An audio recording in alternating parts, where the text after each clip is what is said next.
안녕하세요. 위클리 비글 TV입니다. 오늘 준비한 소식은 전자전기의 개발 관련 소식입니다.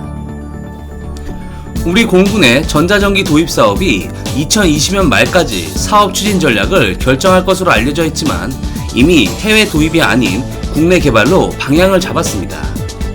이에 사업비도 당초 2조에서 2조 5천억 원으로 크게 향상했습니다. 이는 개발의 어려움과 복잡성, 그리고 사업의 중요성을 고려해 증액을 한 것으로 파악됩니다. 이에 전자전기의 필요성과 전자전기를 국내 개발하는 이유, 그리고 개발 방향에 대해 알아보도록 하겠습니다. 첫 번째로 전자전기의 필요성과 전자전기의 국내 개발 이유입니다. 전자전기는 간단히 말해 전자전을 목적으로 제작되는 군용 항공기로 보통 군용기를 개조하거나 비즈니스 제트기를 개조해 사용합니다. 전자전기는 상황에 따라 적의 레이더망과 통신망을 무력화시키거나 또한 공중에서는 적의 조기 경보기와 전투기 간 통신을 차단시켜 적 전투기를 말 그대로 장림으로 만들어버리는 수단입니다. 심지어 레이더 유도 시커가 달린 공대공 미사일의 탐지 레이더 신호 정보를 그대로 복사해 거짓 정보를 공대공 미사일 시커로 돌려보내 추적을 어렵게 하는 등 현대의 공중 전력에 반드시 필요한 전략무기라고 할 수 있습니다. 과거 우리나라는 걸프전에서 활약한 미군의 EA-6와 EF-111이 이라크의 방공망을 무력화시켜 손쉽게 전쟁을 승리로 이끄는 모습을 보고 전자전기의 도입을 고려하였습니다. 하지만 미국의 EA-6와 EF-111은 이미 단종된 기체라 확보가 불가했고 독일의 토네이도 전투기를 개량한 토네이도 ECR 전자전기를 도입하려고 하였지만 우리 공군이 사용하는 미국산 전투기들과 이기종이고 가격도 엄청났기 때문에 도입을 포기합니다. 이후 2000년대 초반 국방과학연구소에서 독자 개발을 제안하였지만 이라크전에서 미군이 전자전기를 사용하지 않고 이라크를 또 손쉽게 제압하는 모습을 보고 낙후된 북한을 상대로 높은 가치의 무기체계가 과연 필요한 것인가라는 의문과 함께 다시 한번 전자전기 도입 사업은 물 건너갔습니다. 이후 F-35를 도입한 FX 사업 초기 당시 처음에 F-15SE를 선정하였을 때 F-15SE의 낮은 스텔스 능력으로 EA-18G 그라울러를 함께 구매하는 방법도 고민했지만 결국 F-35A로 도입이 결정되면서 그라울러 도입은 물 건너갔습니다. 이렇게 한국의 전자전기 도입은 20년 가까이 계속 물거품만 되는 사업이었습니다. 하지만 문재인 정부에서 국방개혁 2.0을 들고 나오며 우리군 독자적으로 북한을 때려잡을 수 있는 방법을 마련하는 과제를 내었고 북한의 이동식 탄도미사일 발사대의 통신망과 방공망을 무력화시키고자 그 일환으로 전자전기 도입 사업이 극적으로 살아나게 되었습니다. 나아가 중국과 일본 등 동북아 주변 국가의 계속된 군사력 강화로 공군력의 열세를 단순 물량으로 맞서기보다는 전자전기를 개발하여 전략적으로 열세를 보강하겠다는 계획도 함께 내포되었습니다.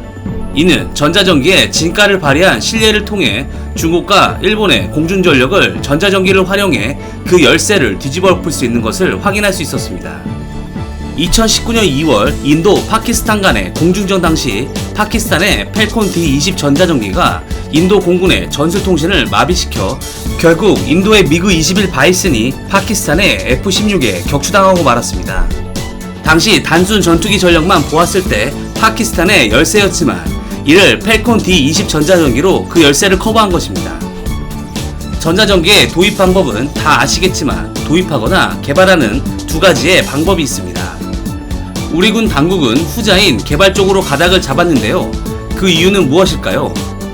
현대전에서 전자전기의 가장 중요한 역할 중 하나는 적국이 사용하는 고성능의 통신망을 방해, 무력시키는 것이 주 역할이며 요즘 나오고 있는 첨단 통신 방식을 재밍하기 위해서 필요한 기술은 고난이도자 최고의 전략에 가치를 지닌 기술이기에 일정 성능 이상의 기술은 절대 판매하지 않는 것이 가장 첫 번째 이유입니다. 북한 수준의 방공망과 전투기를 상대하기에는 미국제를 도입해도 충분하지만 중국과 특히 같은 무기체계를 사용하는 일본을 대응하기 위해서는 강력한 재밍 등 최고 수준의 전자전기가 필요하기 때문에 직접 개발하는 것입니다. 또한 미국에 의한 무기 종속에서 탈피하고 독자적인 작전에 전자전기를 투입하기 위해서라도 독자 개발은 반드시 필요한 것입니다. 두 번째로 K전자전기 개발 방향성입니다. 우리나라는 국방과학연구소를 중심으로 ALQ200K 전자포드 개발을 통해 제밍 능력과 ARD300K와 백두2 정찰기 사업을 통해 적의 레이더와 전술통신망 도청 기술을 확보하고 있습니다. 그리고 전자장비 고유의 전자자범을 탐지해내는 피신트 능력도 가지고 있습니다. 또한 에이서 레이더 기술도 보유하고 있어 고출력 전자공격 플랫폼도 갖추고 있습니다. 즉, 전자전기 기술은 모두 확보하고 있는 셈입니다. 현재는 주파수 도약을 하는 링크 16 수준의 최신 통신 장비까지 제밍할 수 있는 기술과 에이사 레이더 체계마저 교란할 수 있는 최고의 전자전 시스템을 개발하고 있습니다. 문제는 이렇게 전자전 시스템의 기술은 우리 기술력으로 충분히 개발이 가능한데 이를 탑재하고 운영할 수 있는 플랫폼 기체 선정에 대한 문제입니다. C130 허큘리스 수송기를 개조하는 방법과 백두 정찰기나 미국의 EC-37B 컴패스코과 같이 비즈니스 제트기를 개조하는 방법 두 가지가 거론되고 있습니다.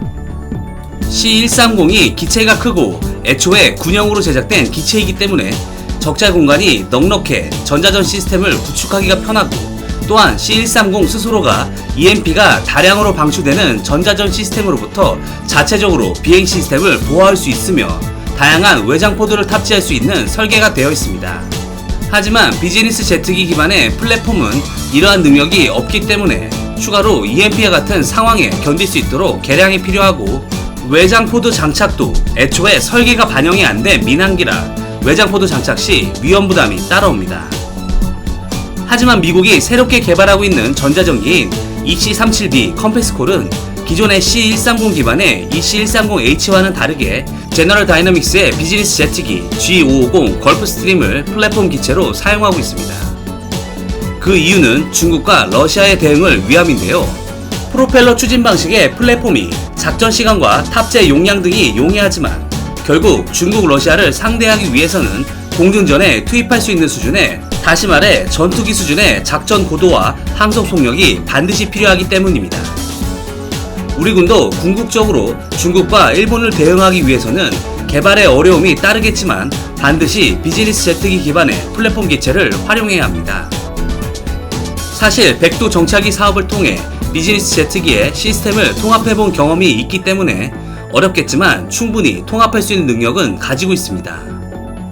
K-전자전기가 완성되어 한반도에 배치가 되면 KF-X의 강력한 기동력과 함께 엄청난 시너지를 낼 수 있습니다.